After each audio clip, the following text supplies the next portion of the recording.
Hi friends, നമുക്കിന്ന് ചിക്കൻ്റെ ഒരു സ്പെഷ്യൽ റെസിപ്പി നോക്കിയാലോ. ഏറ്റവും സിമ്പിളായിട്ടുള്ളതാണ്, ഞങ്ങൾ സ്വന്തമായിട്ട് കണ്ടുപിടിച്ച ഒരു റെസിപ്പിയാണ്. നോക്കാം.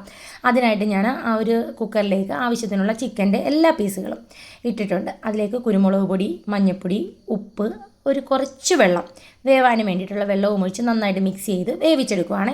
അപ്പോൾ ഞാനത് വേവിക്കുമ്പോഴത്തേക്ക് നിങ്ങൾ എൻ്റെ ചാനലൊന്ന് സബ്സ്ക്രൈബ് ചെയ്യുക കേട്ടോ.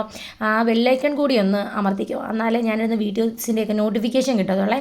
അങ്ങനെ ചിക്കൻ വെന്ത് വന്നിട്ടുണ്ട്. അത് മാറ്റി വെച്ചിട്ട് ഞാനൊരു തവ എടുത്തിട്ടുണ്ട്. തീ ഓണാക്കിയിട്ടില്ല, അത് പ്രത്യേകം ശ്രദ്ധിക്കണേ. ആ തവയിലേക്ക് മുളക് പൊടിയും ഇട്ട് മഞ്ഞൾപ്പൊടി, പെരുംജീരകം, ഗരം മസാല എന്നിവയിട്ട് വെളിച്ചെണ്ണയിൽ നന്നായിട്ടൊന്ന് ചാലിച്ചെടുക്കുവാണേ.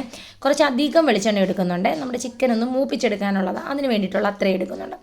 എന്നിട്ട് എല്ലാം ഒന്ന് ചാലിച്ചതിന് ശേഷം ഫ്ലെയിം ഓൺ ആക്കുവാണേ. എന്നിട്ട് അതിലേക്ക് കുറച്ച് ഉപ്പും കൂടി ഇട്ട് കൊടുക്കുന്നുണ്ട്. അത് നമ്മുടെ മസാലയ്ക്ക് ആവശ്യമായിട്ടുള്ള ഉപ്പ് അത് വിട്ട് വേണ്ട തിളച്ച് വന്ന് വരുമ്പോഴത്തേക്ക് മൂത്ത് വരുമ്പം ഒരുപാട് മൂപ്പിക്കേണ്ട, അതിലേക്ക് നമ്മുടെ ചിക്കൻ വേവിച്ച കുറച്ച് വെള്ളവും കൂടി ഒഴിച്ചു കൊടുത്ത് ഒന്ന് മിക്സ് ചെയ്ത് ആ വെള്ളം പെട്ടെന്ന് തന്നെ വറ്റി വരും. അപ്പോഴത്തേക്ക് നമ്മുടെ ചിക്കനെല്ലാം അതിലേക്ക് വെള്ളമില്ലാണ്ട് തന്നെ കോരി നമ്മുടെ മസാലയിലേക്ക് ഇടുവാണ്. ഇട്ടിട്ട് അതിലേക്ക് അത് നന്നായിട്ടൊന്ന് മിക്സ് ചെയ്തെടുക്കണം. ചിക്കൻ്റെ എല്ലാ ഭാഗങ്ങളിലേക്കും നമ്മുടെ ഈ മസാല എത്തണം, എല്ലാ പീസുകളിലേക്കും എത്തണം. അങ്ങനെ എടുത്തിട്ട് കുറച്ച് വെളിച്ചെണ്ണയും കൂടി അതിൻ്റെ പുറത്തോട്ടൊന്ന് തൂവി കൊടുത്തിട്ട് അടച്ച് വെച്ചിട്ട് ഒരു 2-3 മിനിറ്റ് ഒരു മീഡിയം ഫ്ലെയിമിൽ മൂപ്പിച്ചെടുക്കുവാണ്. അതിനുശേഷം നമ്മുടെ ചിക്കനൊന്ന് തിരിച്ചു മറിച്ച് ഇട്ട് കൊടുക്കുക. ഒരുപാടിട്ട് വേവിക്കേണ്ട ആവശ്യമില്ല, നമ്മൾ വേവിച്ച ചിക്കനല്ലേ, അപ്പോൾ ഇതൊന്ന് പുറമൊന്ന് മൂത്ത് വന്നാൽ മാത്രം മതി. എന്നിട്ട് ഇളക്കിയിട്ട് വീണ്ടും ഒന്ന് അടച്ചു വെച്ച് ചെറുതായിട്ടൊന്നുകൂടി 2 മിനിറ്റ് കൂടി വെച്ച് മൂപ്പിച്ചെടുത്തിട്ടുണ്ട്.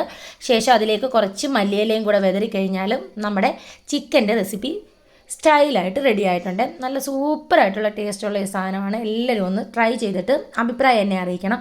കൂടാതെ എനിക്ക് ലൈക്കും ഷെയറും ഒക്കെ തരണേ.